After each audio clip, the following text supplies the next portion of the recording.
Hello everyone, welcome back to my channel. तो हमने सी programming के ट्यूटोरियल को आगे बढ़ाते हुए आज हम लोग component of the C programming language के बारे में डिस्कस करेंगे। हमने प्रीवियस क्लास में introduction of C programming language and structures of the C programming के बारे में डिस्कस किया था। अगर किसी ने वो वीडियो ना देखा हो तो वीडियो के डिस्क्रिप्शन में जाके वो वीडियो देख सकता है। तो फर्स्ट कंपोनेंट हम लोग डिस्कस करते हैं। फर्स्ट कंपोनेंट क्या है? Character set.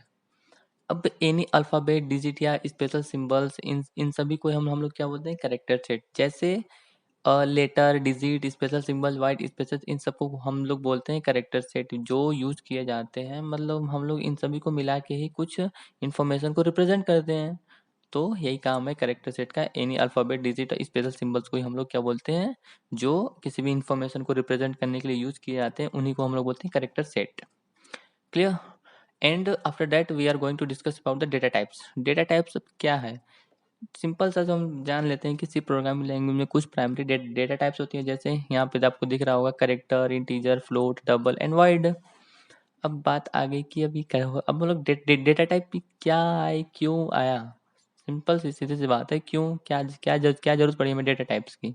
तो सिंपल सा चीज़ है, अगर मान लो हमने करेक्टर नाम का डेटा टाइप को डिक्लेयर कर दिया है, तो इसका मतलब वो हमारा कंपाइलर क्या करेगा कि हमारी मेन मेमोरी में कुछ मेमोरी या हमें एलोकेट करके देगा, जो सिर्फ करेक्टर डेटा टाइप्स देना पड़ता है सी प्रोग्रामिंग लैंग्वेज में। जैसे C data types are defined as the data storage format. एक डेटा स्टोरेज फॉर्मेट हमें डिफाइन करेगा that a variable can store a data to perform a specific operations, कि हम लोग उस मतलब मेमोरी पे हम लोग किस टाइप के डेटा को स्टोर करेंगे और ऑपरेशन को परफॉर्म करेंगे।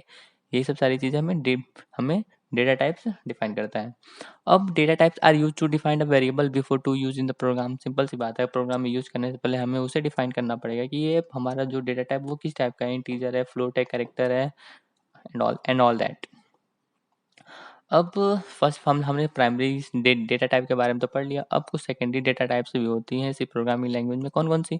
Array, pointer, structures, union and enumeration. इन सभी टॉपिक के बारे में हम लोग अभी आगे अब बिल्कुल डिटेल में पढ़ेंगे। तो अभी सिर्फ इतना इतना जान लें कि एरे, पॉइंटर, स्ट्रक्चर्स, यूनियन ये क्या सेकेंडरी डेटा टाइप्स हैं। क्लियर? अब डेटा टाइप को डिस्कस करने के बाद हम लोग देखते हैं कि अब कांस्टेंट क्या है। कांस्टेंट यार नाम से पता चल रहा है, ऐसी वैल्यू जो बिल्कुल कांस्टेंट रहे उनको ही हम लोग बोलते हैं constant. Simple, a constant is a fixed value entity that does not change, it's called constant। और कांस्टेंट क्या, जहाँ भी अपनी मेमोरी में अपने स्टोर होगा वहाँ पर बिल्कुल वो स्टोर रहेगा, चेंज तो करेंगे नहीं क्योंकि वो उसकी वैल्यू फिक्स रहती है। और हम लोग उस मेमोरी एड्रेस पे जहाँ स्टोर है उसको हम लोग एज अ रेफरेंस फिर अपने डिफरेंट डिफरेंट पार्ट प्रोग्राम में यूज करते रहते हैं। तो ये तो बात हुई कांस्टेंट की। अब डिस्कस करते हैं कि another component of the C programming language is variable। This is the most important component of the C programming language because कि हम लोग चलो मान लो हमारे मेमोरी में हमारे कुछ डेटा को हमने चलो स्टोर तो कर दिया। अब उस डेटा को हम लोग एक्सेस करेंगे। एक्सेस कैसे करेंगे, किस नाम से देंगे, ये सब सारी चीज़ें यहाँ पे वेरिएबल में दी जाती हैं। वेरिएबल क्या है? Is a name given to the storage. मतलब जो स्टोरेज एरिया मतलब मेमोरी एलोकेट हुआ है उस मेमोरी स्टोरेज को एक नाम देना। एक नाम दे दें जिससे कि हम लोग उस मेमोरी को अपने यूज कर सके, मैनिपुलेट कर सके। तो उसी को हम लोग बोलते हैं वेरिएबल्स। वेरिएबल्स नाम से पता चल रहा है कि वेरी, ऐसी मतलब वो वैल्यू हमेशा वेरी करती रहेगी, इसकी वैल्यू फिक्स नहीं होगी। Each variable in the C programming language has a specific type which determine the size and layout of the variables memory. जैसे हमने अभी अभी डेटा टाइप में डिस्कस किया था कि अगर मान लो हमने इंटीजर टाइप का डिक्लेयर किया तो क्या, अगर मान लो हमने इंटीजर टाइप का वेरिएबल लिया तो वो सिर्फ इंटीजर वैल्यू को स्टोर करेगा। इंटीजर वैल्यू को स्टोर करने के लिए सिर्फ 2 बाइट्स मेमोरी चाहिए। कैरेक्टर के लेंगे तो 1 बाइट मेमोरी चाहिए, वो सिर्फ कैरेक्टर को स्टोर करेगा। एंड फ्लोट का 4 बाइट मेमोरी चाहिए। तो ऐसे क्या हम लोग मेमोरी लेआउट को भी ये डिटरमाइन हम लोग पता कर पाते हैं, डिफाइन कर पाते हैं। क्लियर? अब नाम आती है कि हम लोग हमारे जो वेरिएबल्स हैं, जो उनको हम लोग वेरिएबल्स बनाते लिए या कोई भी नाम लेते हैं तो वो लेटर, डिजिट या अंडरस्कोर कैरेक्टर से मिलके बने होते हैं। इनके कुछ रूल्स हैं कि हम लोग कैसे वेरिएबल्स को फॉर्म करेंगे। It must be begin with either letter, जो हमारा वेरिएबल्स का नेम रहेगा वो लेटर से शुरू होगा या एक अंडरस्कोर से शुरू होगा। तो इसका मतलब क्या, वो कभी नंबर से स्टार्ट नहीं होगा। अगर नंबर से स्टार्ट हो रहा है तो मतलब वो वैलिड वेरिएबल नहीं है। क्लियर? और variables are case sensitive language होती हैं।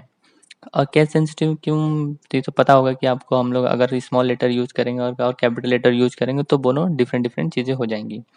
Variable must be given a type which define which type of data must which type of data the variables will hold. आप वही सिंपल से हम लोग जो डेटा टाइप था, तो हमें वेरिएबल्स का एक डेटा टाइप्स हमें देना पड़ेगा कि इससे पता चल सके कि मेमोरी, उस मेमोरी में हमारी किस टाइप की डेटा स्टोर है। क्लियर, जैसे कैर, इंट, फ्लोट, डबल, वॉइड, वही सब सारी चीजें हैं। अब वेरिएबल्स हमने डिस्कस कर लिया। अब वेरिएबल्स को हमें यहाँ पे क्या करना पड़ेगा, हमें वेरिएबल्स को यहाँ पे डिक्लेयर करना पड़ेगा।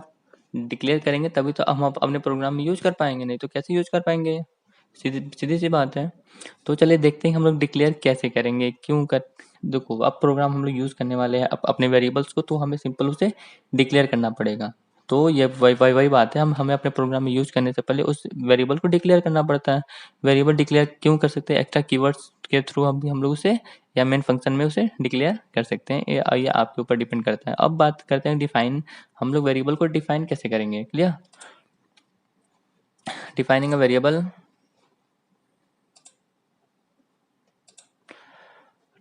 defining a variable means the compiler has to now assign a storage। अब डिफाइन करना मतलब यही बात है कि कंपाइलर को बताना कि भाई, कंपाइलर भैया, आप मेमोरी में जाके कुछ स्पेस को हमें एलोकेट कर दीजिए कि हम लोग वहाँ पे वैल्यू को स्टोर कर सके। वही चीजें होती है डिफाइन करना। To define a function we must provide, अगर किसी हम लोग फंक्शन को डिफाइन कर रहे हैं तो हमें उस फंक्शन का, वो फंक्शन किस टाइप का, वाइड टाइप, इन टाइप, फॉलो फ्लोट टाइप, हमें ये देना पड़ता है।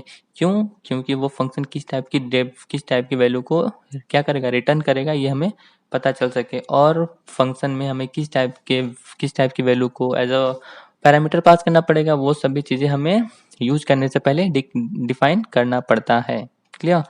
अब सीधे सी बात है यार, अगर मान लो हम लोग एक ही लाइन में, एक ही, अगर मान लो हमें एक, मान लो इंटीजर टाइप का हम वेरिएबल को डिक्लेयर करने वाले हैं, और हमें साथ में 5 वेरिएबल्स को डिक्लेयर करना है, तो हम लोग 5 वेरिएबल्स को एक ही लाइन में भी डिक्लेयर कर सकते हैं। और सीधी बात है, अगर मान लो हमने वेरिएबल को डिक्लेयर कर दिया, तो अगर हम चाहे तो वहीं पे वैल्यू भी इनिशियलाइज कर सकते हैं। तो इसका मतलब ये है कि हम अपने वेरिएबल को डिक्लेयर और डिफाइन या इनिशियलाइज्ड एक ही लाइन में कर सकते हैं। क्लियर। अब ये तो रही बात वेरिएबल्स की। अब वेरिएबल तो पढ़ लिया, अब स्कोप ऑफ द वेरिएबल्स हम पढ़ लेते हैं कि वेरिएबल्स की स्कोप कहाँ कहाँ तक होती है। स्कोप क्या होता है कि मतलब कि वो वेरिएबल जो हमने डिफाइन किया, वो कितने रीजन तक या कितने पार्ट ऑफ द प्रोग्राम के बीच वो काम करेगा। कि जैसे सब बस यही होता है स्कोप ऑफ द वेरिएबल। तो डिफाइन, तो ये होते हैं 3 टाइप्स के, तो वन बाय वन हम लोग डिस्कस करते हैं। First one is the local variable. The scope of the local variable is local to the block in which variable is defined। जिस ब्लॉक ऑफ कोड में वेरिएबल को define किए रहते हैं, सिर्फ वो वेरिएबल उसी तक यूज किए जाते हैं। क्लियर।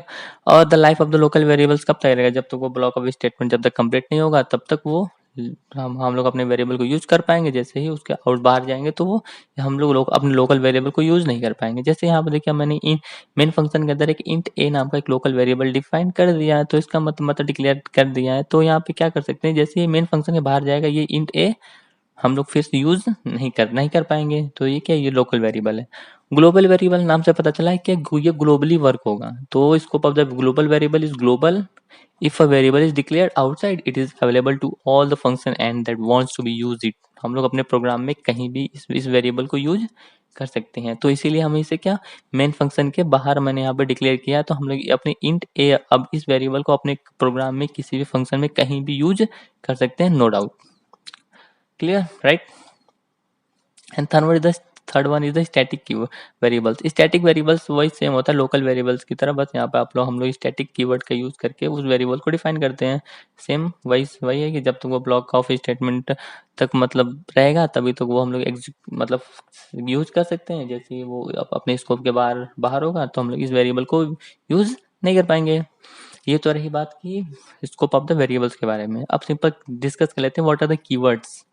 कीवर्ड्स वो वर्ड होते हैं जो हमारा कंपाइलर मतलब या प्रोग्रामर जो कंपाइलर को डिजाइन कर रहा है, वो ऑलरेडी कुछ वर्ड्स को या कुछ आइडेंटिफायर्स को हमें ऑलरेडी उसकी मीनिंग को फिक्स करके देगा कि हाँ भाई देख, इसका मतलब यही होता है। इसके हम लोग फिर अपने प्रोग्राम में कहीं भी चेंज नहीं कर सकते। तो वही चीज है, keywords are the those words which have assigned specific meaning in the context of C language.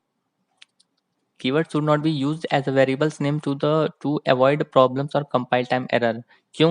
Simple सी बात है यार कि अगर हम लोग क्या करेंगे, कीवर्ड को अपने कोई भी वेरिएबल्स का नाम अगर दे देंगे एज ए कीवर्ड नेम, तो सिंपल सी बात है यार, हमारा कंपाइलर कंफ्यूज हो जाएगा कि हम वो कंपाइलर किसकी बात माने, जो हमने वेरिएबल को मतलब उसकी मीनिंग दी है, या जो ऑलरेडी कंपाइलर को पता है कि हाँ इसकी मतलब क्या है। तो क्या हमारा कंपाइलर मान लो कि कंफ्यूज हो जाएगा, तो वो मतलब वहाँ पे हमें दे देगा कंपाइल टाइम एरर।